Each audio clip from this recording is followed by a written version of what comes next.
Kami ngayon sa St. Anthony Falls, Indang, Cavite. Ay guys, tara papasukin na natin ang St. Anthony Falls. Grabe, bungad pa lang, kitang-kita na kagad yung ilog at maraming tao na naliligo. Sobrang ganda, talagang excited talaga ako na makita yung buong ilog at yung mga falls nila dito. Marami na rin akong falls na napuntahan dito sa Cavite, pero itong sa Indang, hindi rin magpapatalo. Sobrang linaw ng tubig, talagang ang sarap magtampisaw. Kaya nga sa sobrang init ng panahon ngayon, kahit mga bata, matanda, at mga nanay, lolo, lola, ay nandito.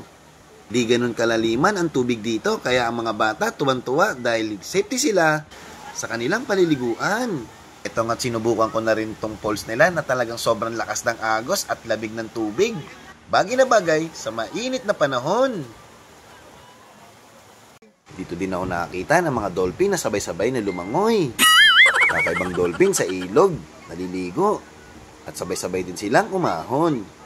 Grabe, sobrang ganda talaga dito, kaya kung nature trip lang ang gusto mo, punta na dito sa St. Anthony Falls. Dito lang yan sa Indang, Cavite.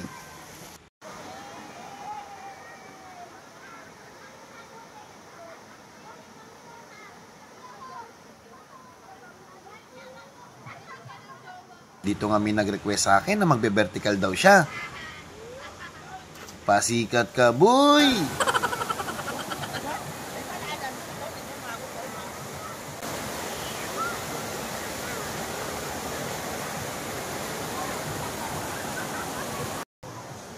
Shoutout din pala sa mga nakainuman ko dito ng mga taga-Tagaytay. Maraming salamat din pala sa inyo.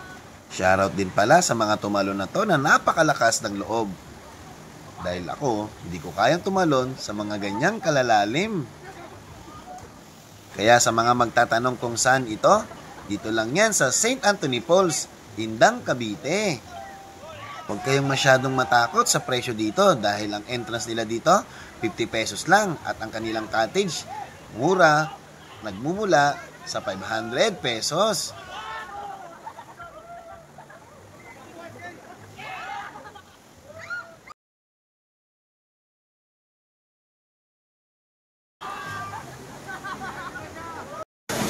Guys, ang ganda ng St. Anthony Falls. Tara, let's go!